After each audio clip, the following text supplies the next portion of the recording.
Bapak, Ibu, Saudara, materi kita pada kesempatan pagi hari ini masih terkait ya datangnya orang-orang yang tidak suka dengan Sayyidina Ali bin Abi Thalib. Ya, karena dia dengar ada hadis ana madinatul ilmi wa aliyun babuha. Ya, jadi kemarin ya begitu hadis yang kita sudah baca. Ana madinatul ilmi wa aliyun babuha. Saya, kata Nabi Muhammad, ya itu adalah madinatul ilmi, ya gudang kota daripada ilmu pengetahuan. Sementara Sayyidina Ali itu adalah pintunya. Jadi untuk masuk ke kota ya itu ya maka perlu ada pintu. Nah, pintu gerbangnya itu tidak lain adalah Sayyidina Ali bin Abi Thalib. Nah, ini orang-orang yang tidak suka, yang kita kenal dengan orang-orang Khawarij, yang mereka datang bertanya, pertanyaannya satu tapi pengennya jawabannya yang banyak. Ya, begitu sejumlah datangnya. Ya, berapa kali mereka datang pertanyaannya sama tapi pengennya jawaban yang berbeda. Pertanyaannya yang kemarin tuh, ya jadi ilmu apakah lebih mulia kebanding daripada harta? Ya, mana yang lebih mulia, ilmu atau harta? Tapi Sayyidina Ali jawabannya sama, ilmu lebih mulia dengan alasan yang berbeda-beda. Nah, sekarang kita lanjutkan nih. Datang lagi nih, ya kelompok daripada mereka dari kaum Khawarij yang tidak suka. Ya, jadi mereka tanya lagi, kira-kira ilmu dengan harta mana yang lebih mulia? Sayyidina Ali jawab, ilmu lebih mulia. Nah, dalilnya mana? Dibilang begini, sahibul mali yuhasabu yaumal qiyamah. Orang yang punya harta nanti akan dihisab di hari kiamat. Wa sahibul ilmi yusaffa'u yaumal qiyamati. Sementara orang yang punya ilmu nanti diberikan syafaat di hari kiamat. Itu begitu. Jadi orang kalau yang banyak hartanya katanya ya itu akan dihisab. Nah, nanti sesuai dengan apa yang dia infakkannya. Kalau dia selama ini ya memiliki harta dari jalan yang tidak benar, kemudian digunakan ke jalan yang tidak benar, itu yang berat tuh. Hisabnya berat. Tapi kalau seandainya mencarinya itu dengan cara yang baik, kemudian dia gunakan dengan hal-hal yang baik juga, itu insya Allah mereka akan selamat. Walaupun dihisab, tetap mereka akan diberikan keselamatan. Nah, kalau seandainya ilmu, kata Sayyidina Ali, itu dia memberikan syafaat. Jadi ilmu itu bisa memberikan pertolongan kepada orang yang memilikinya. Bahkan bukan sekedar memberikan pertolongan buat dirinya sendiri, tetapi buat orang lain. Makanya berapa banyak ya para ulama ya itu nanti dia bisa memberikan syafaat buat orang lain, khususnya kepada murid-muridnya, ya kepada jamaah-jamaahnya. Nah, itu mereka bisa memberikan pertolongan.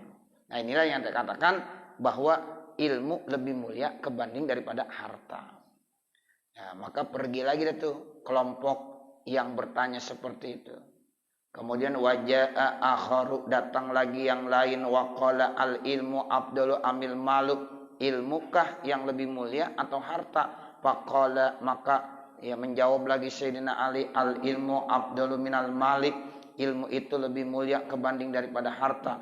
Faqala, maka orang tersebut bertanya lagi, bi ayyi dalilin, dalilnya apa? Qala, maka Sayyidina Ali menjawab, al-malu yandarisu bitulil muksi wa mururiz zaman.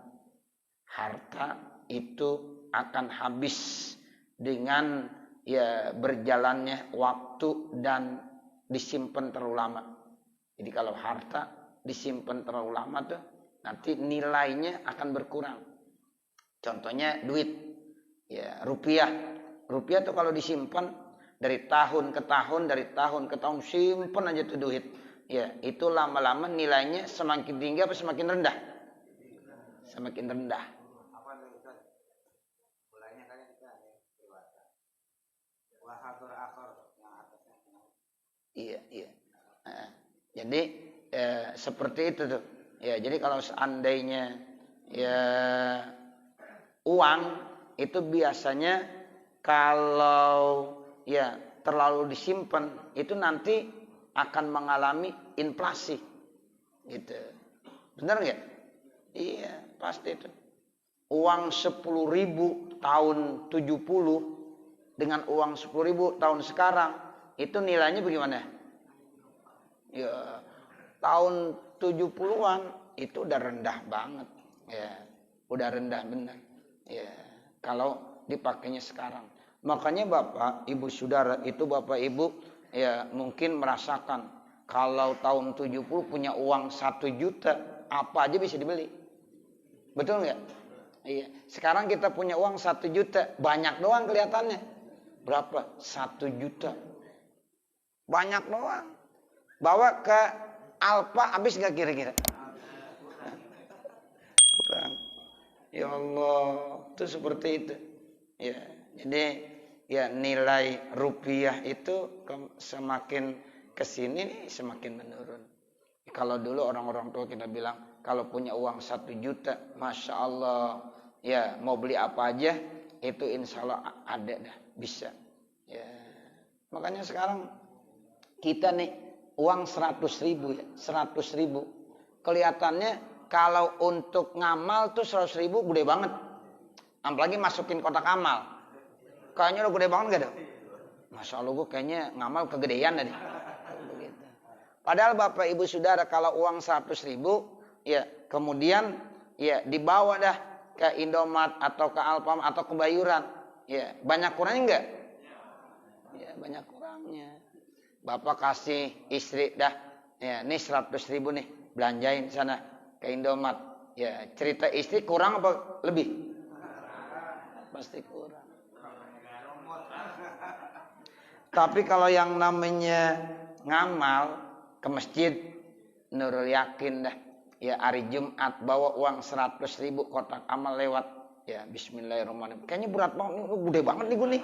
Ya 100.000 masukin. Kayaknya gede banget. Tuh. Ini padahal ya Allah nilai uang semakin kemari semakin ya rendah. Ya semakin rendah. Tuh begitu. Ya tapi kalau ilmu nggak begitu. Ilmu nggak akan habis, nggak akan turun nilainya, bahkan nggak akan punah. Tuh ilmu tuh, ya beda banget sama harta. Bahkan ilmu, ya orang-orang tua kita dulu, ya kalau belajar lulus sanawiyah, udah apa aja bisa. Dulu orang-orang tua kita sekolah sampai sanawiyah aja, udah pinter. Ya. Sekarang S1 suruh baca kitab gak bisa. Lulusannya UIN. Ya kalau lulusan yang lain sini lulusan UIN, Universitas Islam Negeri. Ya, tuh begitu. Jurusannya apa? Syariah lagi. Tuh, suruh sodorin baca kitab. Ya, jangan jauh-jauh Fathul Qorib aja. Ya. Ada yang gak bisa. Ya, gak bisa. Tuh begitu. Dulu orang tua kita belajar lulus sanawiyah aja, masya Allah bahasa Arabnya lancar. Ya, apalagi aliyah. Aliyah mah udah kiai banget lulusan aliyah dulu. Ya, tuh aliyah udah masya Allah. Sekarang aliyah suruh baca Quran ada yang nggak bisa. Pengalaman saya itu, ya waktu mengajar di madrasah aliyah, ya kan aliyah udah tinggi, namanya aliyah. Ada nggak aliyah rendah? Ya aliyah tinggi. Tuh Bu, kadang-kadang anak kita nih Bu, ya dia sekolahnya di aliyah, sodorin kitab Al-Quran. Kan Al-Quran ada barisnya gondrong ya. Iya nggak gundul, tapi nggak bisa. Baca Quran masih nggak bisa. Tuh begitu. Kecuali kalau memang dia ngaji di rumah. Ya makanya Bu, anak-anak kita tuh jangan disangka kalau sekolah di aliyah itu udah segalanya bisa. Ya harus dibantu di rumah juga ngaji. Ya banyak tuh ya anak-anak aliyah yang kagak bisa ngaji. Tuh, itu Al-Quran. Ya, dommahnya ada, fathahnya ada, kasrohnya ada. Susah banget bacanya. Ya, susah. Nah, bagaimana kalau seandainya suruh ya baca-baca model-model kitab yang gundul. Ya, itu. Nah, ini semakin kemari berarti ya ilmu itu semakin mahal. Ya. Nah, seperti kalau orang-orang tua kita dulu lulusan aliyah aja, masya Allah apa aja bisa. Ya ada yang kagak lulus sampai sanawiyah. Saya baru MI madrasah ibtidaiyah, tapi pinter. Ini bisa, ini bisa, ini bisa. Tuh. Jadi nilainya berarti dulu semakin mahal, sekarang semakin murah. Ilmu sekarang kan semakin rendah. Makanya dengan meninggalnya para ulama, otomatis ilmu mereka juga dibawa. Sekarang Bapak Saudara, saya ya terus terang aja kalau ngelihat orang-orang sekarang itu masya Allah ya dibandingkan dengan ulama-ulama kita dahulu jauh sekali, ya jauh sekali. Ya, kalau dulu ulama kita mungkin lampunya 100 watt, kalau sekarang 10 watt, iya itu 10 watt. Lama-lama begitu entah, lama-lama. Ya, kecuali mereka yang memang benar-benar ya itu tahassus, dia memang mengkhususkan dirinya belajar ilmu agama, ya itu insya Allah ya nggak kalah lah. Tapi kalau seandainya yang baru-baru saja begitu, nah itu ya pokoknya 100 watt bisa bandingannya dengan 10 watt. Cuma kalau 10 watt di tempat yang gelap terang nggak kira-kira? Terang juga, terang juga dari jauh. Iya. Tapi kalau nanti ada 10 watt sama yang 100 watt, nah itu kelihatan benar. Ya, nah ini artinya kalau harta itu memang yandaris bitulil muksi, tapi kalau ilmu la yandaris, ya, dan tidak akan punah seperti itu. Fahzahaba bihadzal jawabi, maka ya pergilah dia dengan jawaban ini. Wa hadara akharu, kemudian datang lagi yang lain. Wasa'ala, dan dia bertanya, faqala al-ilmu abdalu amil malu. Ya, ini dinanya lagi, kira-kira ilmu lebih bagus atau harta? Faqala, maka jawabannya al-ilmu abdalu, ilmu itu lebih bagus. Faqala bi ayyi dalilin, ya dengan dalil apa? Faqala al-malu yuksil qalba wal ilmu yunawwirul qalba. Itu kata Sayyidina Ali. Kalau harta bisa ngerasin hati, tapi kalau ilmu bisa memberikan cahaya kepada hati. Itu begitu jawabannya. Jadi harta itu ya bisa membuat hati jadi keras. Qaswatul qulub. Orang yang cinta dengan harta itu bisa qaswatul qulub. Tapi kalau dengan kita punya ilmu nih, Bapak Saudara, itu insya Allah hati jadi bercahaya. Itu alasannya begitu. Fazahaba bihadzal jawabi, maka pergilah ya dia itu dengan jawaban ini. Wa hadaral akharu, lalu ya datang lagi kelompok yang lain. Fasa'ala anzalika, maka ia bertanya ya anzalika dari yang demikian itu. Faqala al ilmu afdalu amil malu. Ya, ilmu itu lebih mulia atau harta. Faqala al ilmu afdalu minal mali. Ya, jadi ilmu itu lebih mulia daripada harta. Faqala, maka ia bertanya lagi, bi ayyi dalilin, dalilnya apa? Qala sahibul mali ya yudda'a ar-rububiyah. Ya, kalau sahibul mal itu dijulukin dengan ar-rububiyah. Ya, sifat rububiyah namanya, mengembangkan. Ya, bisa babil mali dengan sebab harta. Wa yudda'a, dan dijuluki sahibul ilmi, ya orang yang punya ilmu, al-ubudiyah. Ya, jadi ada ar-rububiyah, ada al-ubudiyah. Ya, kalau al-ubudiyah berarti dia ya nilainya nanti ya sering ibadah. Semakin banyak ilmu, semakin dekat dengan Allah. Tapi kalau rububiyah itu biasa istilahnya memiliki. Tuh begitu. Jadi beda. Ya, jadi kalau harta biasanya lebih banyak julukannya ya kepemilikan. Tapi kalau orang yang punya ilmu lebih banyak nanti julukannya kepada kehambaan, ya ubudiyah. Walau sa'aluni, kalau mereka bertanya lagi kepada saya an hadza, daripada ini, la ajabtu jawaban akhar, maka saya akan jawab dengan jawaban yang lain lagi, kata Sayyidina Ali begitu. Ya, seandainya mereka nih kelompok-kelompok Khawarij datang lagi, mau 1000 orang yang mau datang dengan pertanyaan 1000, maka saya akan jawab dengan jawaban yang lain. Medum tuhayyan, selama saya masih hidup. Nah, begitu. Jadi Sayyidina Ali itu ya katanya begitu. Kalau mereka mau datang lagi, nanya lagi, tetap jawabannya saya akan cari dengan jawaban yang berbeda. Walaupun ya itu ya dibilang ilmu pasti lebih mulia dari harta. Tapi kalau ditanya dalilnya, pasti dijawab dengan dalil-dalil yang lain. Nah, itulah yang dikatakan medum tuhayya, selama saya masih hidup. Faja'u, maka mereka datang, wa aslamu, akhirnya mereka sadar, mereka akhirnya masuk Islam. Kulluhum, yaitu semuanya. Jadi mereka ya akhirnya ya itu masuk Islam semuanya. Tadi kurangnya dari mana tuh? Saya sesuai dengan informasi nih dari Pak Haji Hasan Basri, katanya baris yang ke-9. Ya, kalau di atasnya lagi, faqala al ilmu abdul minal mali. Ilmu itu lebih abdul daripada harta. Faqala bi ayyi dalilin? Qala al malu yuhfazu minas sarik. Itu udah kan? Ya. Al malu yuhfazu, harta itu dijaga minas sariki, dari pencuri. Wal ilmu la yuhfazu minas sariki. Nah, sementara kalau ilmu tidak akan dijaga dari pencuri. Kan kemarin saya sudah jelaskan tuh. Ya, kita kalau punya harta, ya pasti kita jagain harta kita dari apa? Dari pencuri. Tapi kalau kita punya ilmu, ya nggak ada yang nyuri ilmu. Ada nggak kira-kira nyuri ilmu? Nggak ada. Kita nggak perlu ya menjagakan ya ilmu kita, bahkan ilmu yang jaga diri kita tuh. Kalau kita punya ilmu yang jagain diri kita. Tapi kalau kita punya harta, ya nah begitu, kita yang jaga harta.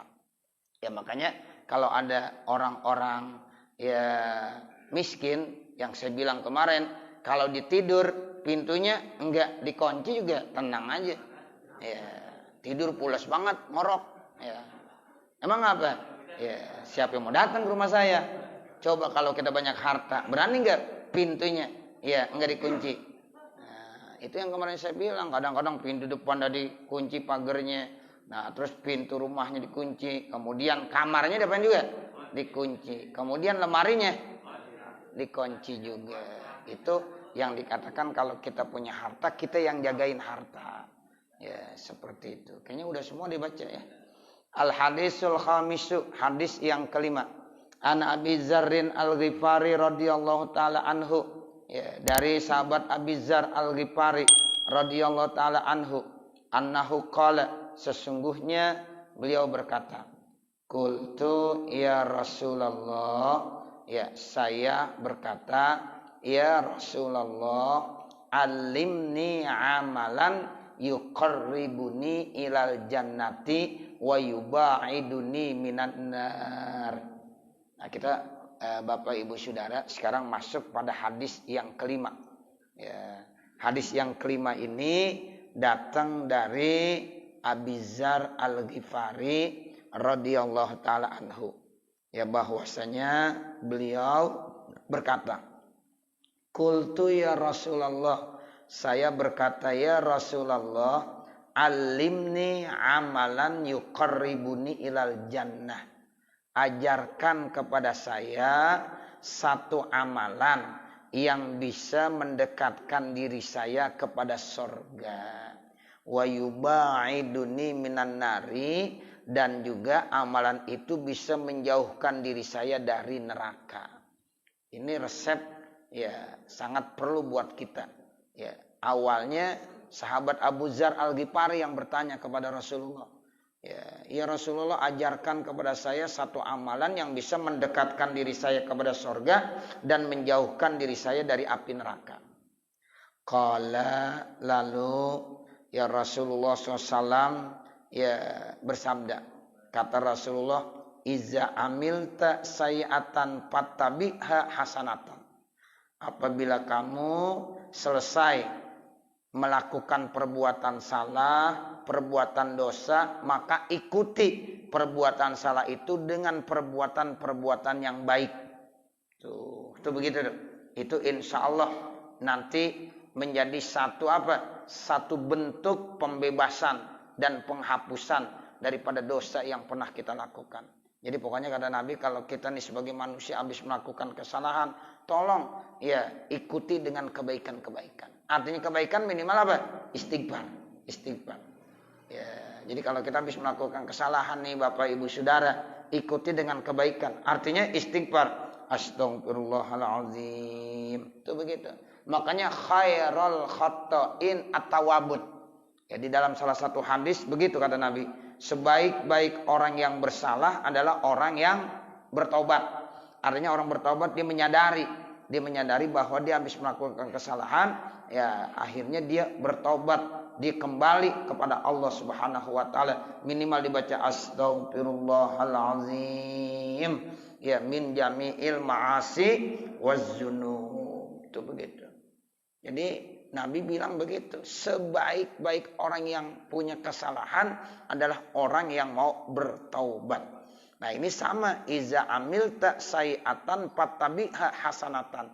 Apabila kamu udah terlanjur melakukan dosa kesalahan, maka ikuti perbuatan dosa dan kesalahan itu dengan perbuatan yang baik, yang hasanah. Artinya perbuatan yang baik bagaimana? Yaitu kita bertaubat. Itu hasanah. Makanya di dalam hadis yang lain kan ada ittaqillaha haitsuma kunta wa atbi isai'atal hasanata tamhuha wa khaliqin nasa bi khuluqin hasan. Itu hadis riwayat Imam Tirmizi begitu. Ya, jadi kata Rasulullah, ya ittaqillaha haitsuma kunta, bertakwalah kamu di mana saja kamu berada. Tuh, jadi kita disuruh bertakwa di mana aja, kapan saja, dalam situasi dan kondisi ya apa saja kita disuruh bertakwa.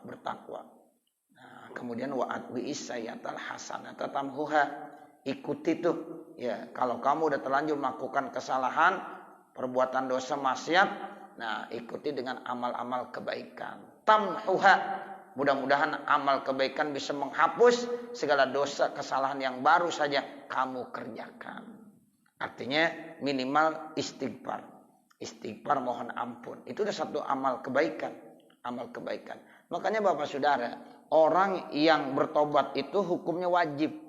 Ya ayyuhallazina amanu tubu ilallahi taubatan nasuha. Itu taubat itu hukumnya wajib bagi orang yang habis melakukan kesalahan. Nah, kalau ada orang berbuat dosa, berbuat salah, kemudian dia tidak bertobat, berarti dosa. Karena tidak menjalankan perintah Allah. Kan taubat itu perintah bukan? Perintah. Itu ya ayyuhallazina amanu tubu fil amr. Fil amr perintah enggak? Perintah. Hai orang-orang yang beriman, ya bertobatlah kamu. Sekarang kalau kita berbuat dosa, enggak bertobat, dosa enggak? Dosa. Berarti nanti dosa kita bisa tambah lagi. Kita berbuat dosa nih, berbuat maksiat. Ya, baiklah. Ya, udah punya dosa berarti. Nah saat itu kita diperintahkan untuk bertobat. Sekarang kita kagak tobat, dosa lagi enggak?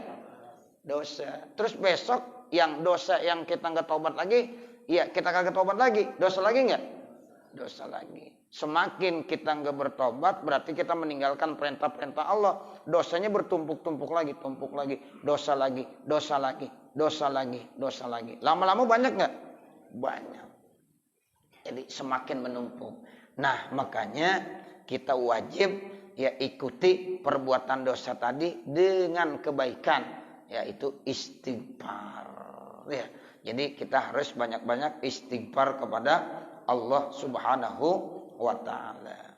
Qultu, lalu saya berkata, ya aminal hasanati qaulul la ilaha illallah, apakah ya sebagian daripada amal-amal kebaikan itu mengucapkan kalimat la ilaha illallah.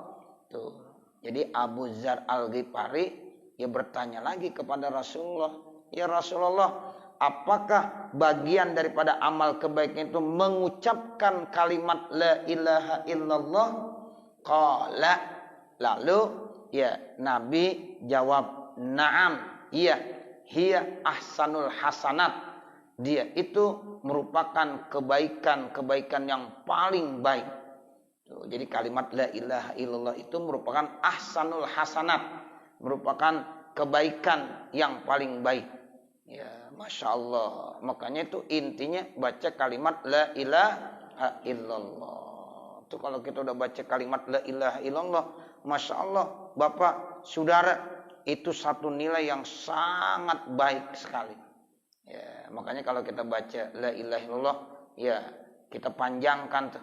Ya, la ilaha illallah.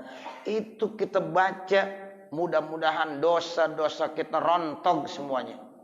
Tuh. Makanya dulu pernah kita dengar bagaimana cara membaca kalimat la ilaha illallah yang pernah diajarkan oleh yaitu Kiai Betawi, Kiai Haji Abdullah Syafi'i. Ya, beliau kalau ya itu membaca kalimat la ilaha illallah panjang, kemudian diikutin berjamaah. Afdalu ma qultu ana wan nabiyuna min qabli la ilaha illallah. Nah, semuanya jamaah pada ngikutin. Itu sesuai dengan hadis Nabi. Mudah-mudahan dosa-dosa kita rontok tuh kalau kita mengucapkan kalimat la ilaha illallah ibtigha'a mardatillah, semata-mata mengharap ridha Allah Subhanahu wa taala. Jadi kalau kita baca kalimat la ilaha illallah mengharap ridha Allah, mudah-mudahan dosa-dosa kita akan rontok habis semuanya. Tuh. Makanya Nabi bilang, ya jaddidu imanakum. Perbaharuilah iman kalian. Lalu para sahabat bertanya, wa kaifa nujaddidu imanana ya Rasulullah? Bagaimana kami bisa mereformasikan iman kami ya Rasulullah? Lalu Rasul jawab, aksiru qaula la ilaha illallah. Perbanyaklah untuk membaca kalimat la ilaha illallah. Jadi dengan ya kita memperbanyak baca kalimat la ilaha illallah, itu insya Allah ya iman kita lagi direformasi. La ilaha illallah, la ilaha illallah. Terus afdalul zikri la ilaha illallah. Zikir yang paling bagus la ilaha illallah, la ilaha illallah. Iya, makanya ya, kita kalau zikir ya itu baca la ilaha illallah lebih banyak. Ya, makanya tahlil. Tuh, tahlil itu kan la ilaha illallah. Cuma orang kita bilang bukan tahlil, tahlilan. Tuh. Jangan tahlil boleh, tahlilan bid'ah. Ya, jangan. Selawat boleh, selawatan bid'ah. Tuh, masa gara-gara pakai an jadi bid'ah sih? Ya, tahlil, tahlilan. Ya, tahlil dianjurkan sama Nabi, suruh baca tahlil. Dari halala yuhallilu tahlilan. Tuh. Jadi tahlilan itu masdar. Ya, tahlilan tahlilan tuh dari halala yuhallilu tahlilan. Ya. Jadi kita baca la ilaha illallah, la ilaha illallah, itu tahlilan namanya. Masa bid'ah, dari mana bid'ahnya? Ya. Sekarang kita bicara ya secara logika Bapak Saudara. Orang kafir ya dari muda enggak pernah ibadah karena dia orang kafir. Udah tua ya dia masuk Islam. Ya, kalau orang masuk Islam cuma baca kalimat apa? Syahadat. Isinya kan la ilaha illallah ya. La ilaha illallah Muhammadur Rasulullah. Gara-gara dibaca asyhadu alla ilaha illallah wa asyhadu anna Muhammadar Rasulullah, kalimat la ilaha illallah Muhammadur Rasulullah, masuk surga dia. Habis baca la ilaha illallah Muhammadur Rasulullah meninggal. Surga enggak? Surga. Tuh. Lah orang kafir gara-gara baca la ilaha illallah kan tahlilan masuk surga. Masa orang Islam gara-gara tahlilan bid'ah masuk neraka? Ya, kan kagak bisa. Ya, kita ya pikirkan itu begitu. Ya, jadi katanya wah ini bid'ah. Nah, itu tahlilan begitu Bapak Saudara. Jangan orang cidodol nanti ada aliran ya tahlil bid'ah, jangan. Tanya Ustaz Baihaqi ini bagaimana nih jamaah nih Baihaqi nih? Itu masa orang cidodol kagak mau tahlil. Ya. Jangan ya. Jadi jangan begitu. Ustaz bukan tahlilnya yang jadi bid'ah, berkatnya. Lah berkat masa bid'ah sih? Orang kita disuruh bersedekah juga dengan ya makanan. Oh, makan jadi hadiah itu. Ya, bahkan orang yang meninggal itu nanti punya nilai ibadah dengan sebab sedekah dari keluarganya. Tuh. Jadi nggak ada tuh yang namanya ya itu membawa kemudorotan. Semuanya kebaikan-kebaikan ya. Ya, berpahala. Karena kita disuruh banyak bersodakoh dengan harta, dengan makanan, silakan ya, dengan tenaga dan lain-lain sebagainya. Ya, jadi kita kembali ke hadis ini. Ya, jadi apakah ya kalimat la ilaha illallah itu termasuk nilai kebaikan? Qala na'am. Bahkan kata Nabi hiya ahsanul hasanat. Tuh, jadi la ilaha illallah itu termasuk kebaikan yang paling baik. Ya, Masya Allah, itu nilainya begitu sempurna di sisi Allah Subhanahu wa ta'ala. Wa ala hadza, dan atas dasar ini hikayatun, ada satu cerita. Inna rajulan kana waqifan bi Arafat, sesungguhnya ada seorang laki-laki itu wukuf di padang Arafah. Wa fi yadi sab'atu ahjar, di tangannya itu ada 7 ahjar. 7 apa? Batu. Ya, ada 7 batu. Faqad, maka sungguh dibilang begini, ushidu, ya saya bersaksi. Apa? Ashidu anni inda rabbina. Jadi ngomong sama batu, ya saksikanlah wahai 7 batu, ya anni dari saya, inda rabbina di sisi Tuhan kami, bi anni sesungguhnya saya, ashadu alla ilaha illallah wa anna muhammadar rasulullah. Ya, dibilang begitu, saya bersaksi bahwasanya tidak ada Tuhan yang disembah dengan sebenar-benarnya kecuali Allah, dan sesungguhnya Nabi Muhammad itu utusan Allah. Panama, maka lalu dia tertidur. Faro apil manami, maka dia bermimpi di dalam tidurnya. Jadi lagi wukuf di padang Arafah, ya ada seseorang begini Bapak Ibu Saudara bilang, dipegang batu tuh 7. Ya, batu ada 7 butir, kemudian dia bilang sama batu, hai batu yang 7 butir ini, ya saksikanlah. Tuh batu diajak bicara, saksikanlah bahwasanya saya ya di sisi Tuhan saya sudah bilang asyhadu alla ilaha illallah wa anna muhammadar rasulullah. Tuh begitu. Jadi artinya kita boleh aja bicara sama benda-benda mati sekalipun. Ya, sebab nanti benda-benda mati itu juga bisa jadi saksi. Ya, batu aja diajak bicara. Batu, ya tolong saksikan saya. Nih, saya mau bersaksi tidak ada Tuhan yang disembah dengan sebenar-benarnya kecuali Allah. Dan saya bersaksi bahwasanya Nabi Muhammad itu utusan Allah. Kau saksikan ya batu ya. Ada 7 batu tuh menjadi saksi. Tuh, emang semuanya benda-benda yang ada, jangankan yang hidup, yang mati aja bisa menjadi saksi nanti. Dan dia bisa menghadap kepada Allah, ya bahkan bisa minta pertolongan. Ini tempat-tempat yang kita ya lakukan untuk amal-amal kebaikan bisa menjadi saksi buat kebaikan kita nanti. Sama juga kalau tempat itu kita melakukan perbuatan dosa, menjadi saksi juga nanti. Tuh begitu. Kecuali kalau orang yang udah taubat. Kalau orang yang taubat tuh tempat-tempat yang pernah kita lakukan dosa maksiat udah nggak bisa jadi saksi lagi. Udah dilipat. Dalam hadis begitu saya baca. Makanya perlunya kita taubat istighfar begitu. Jadi kalau kita taubat kita istighfar, tempat yang kita berbuat dosa apapun udah tidak bisa menjadi saksi lagi. Dilipat semuanya sama Allah. Ya, tapi kalau selama kita belum pernah taubat, semuanya nanti akan bersaksi di hadapan Allah, menuntut kita. Tapi kalau itu amal kebaikan, semuanya datang menjadi saksi, akan membela kita. Ya Allah, benar, saya dulu ya menjadi saksi bahwa orang itu setiap hari Kamis subuh mengaji. Ini duduknya di sini nih. Nah, begitu. Kan itu jadi amal kebaikan Bapak Ibu Saudara ya. Ya, itu menjadi amal kebaikan. Saksi. Nah, itu. Makanya batu yang 7 ini diajak bicara. 7 butir ini diajak bicara. Asyhadu alla ilaha illallah wa anna muhammadar rasulullah. Nah, setelah itu dia tertidur. Mimpi dalam tidurnya, kamar an-naim, sebagaimana melihat orang tidur, ka'annal qiyamata qad qamat. Ya, jadi ceritanya ini mimpinya seakan-akan udah terjadi hari kiamat. Wa annahu husiba, kemudian orang itu dihisab, fawajabat lahun nar, akhirnya dia diponis masuk ke dalam neraka.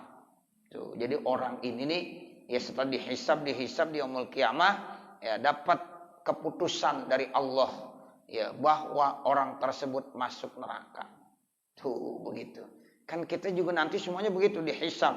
Ya, nanti nunggu ponis. Ya kata Allah cuma 2 ponisnya. Parikon fil jannah wa parikon fis sa'ir. Satu kelompok masuk ke dalam surga, satu kelompok masuk ke dalam itu doang. Parikon fil jannah wa parikon fis sa'ir. Sa'ir itu artinya neraka. Nah, ini orang diponis masuk neraka. Fa akhazathul malaikatu, maka dia diambil ya sama malaikat. Falamma zahabu bihi ila babin nari, maka tatkala malaikat ini akan pergi bawa nih orang yang udah diponis masuk ke neraka, masuk melalui pintu neraka. Ceritanya orang ini dibawa sama malaikat dah mau dimasukin ke pintu neraka.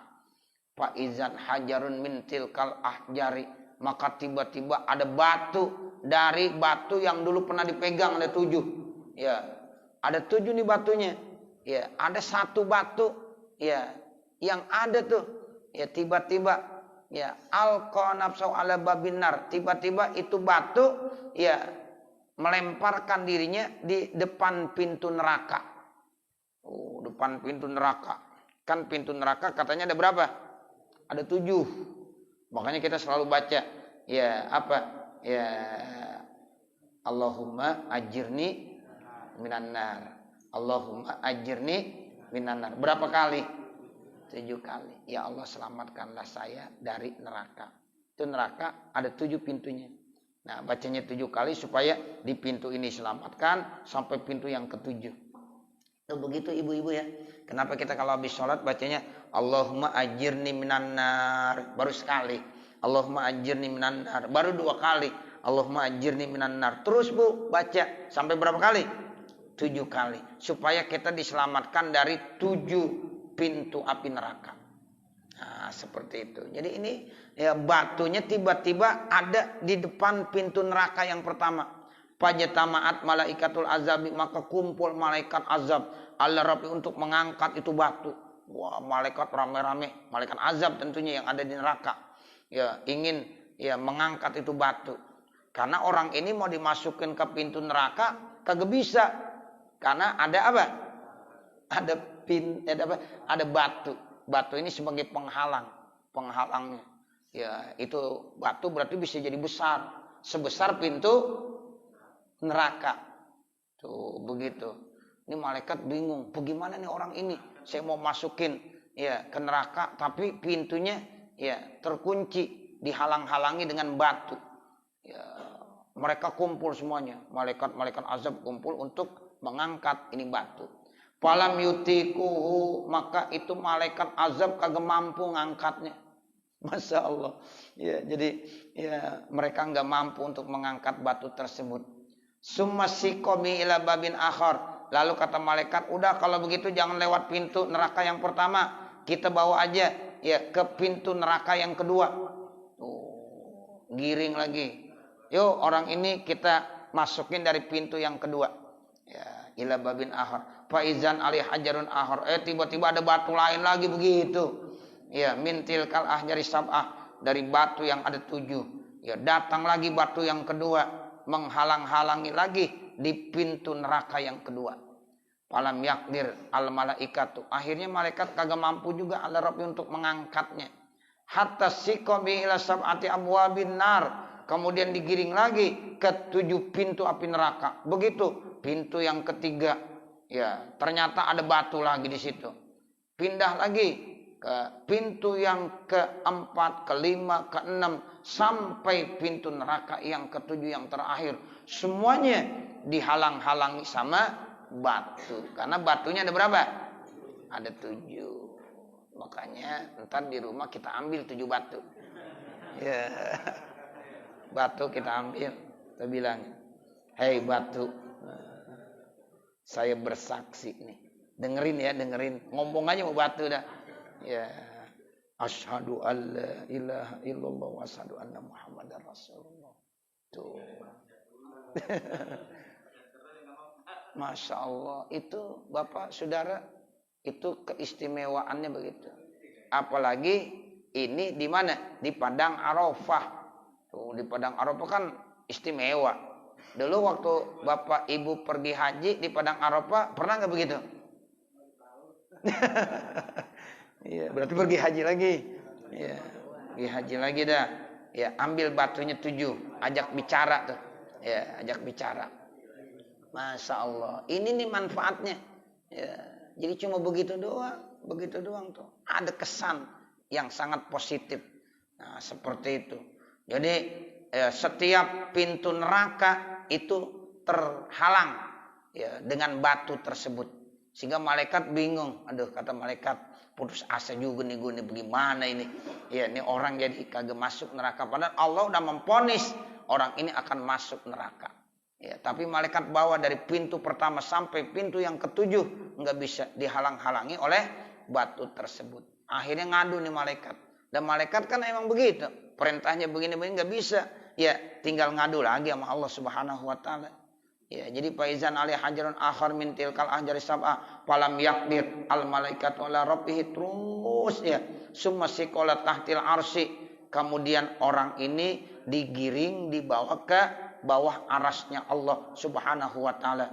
Faqalatil malaikatu, maka malaikat berkata di arasnya Allah dibilang begini, Rabbana anta ta'lamu bi amri abdika, wahai Tuhan kami, engkau tahu ya perintah hamba engkau ini. Wa inna lanajidu lahu sabilan ilan nar, kami enggak bisa menemukan ini jalan menuju neraka. Padahal kau tahu ya Allah, hamba ini akan dimasukkan ke neraka. Ketika saya mau masukkan neraka enggak ada jalan, karena ditutup-tutupin sama batu.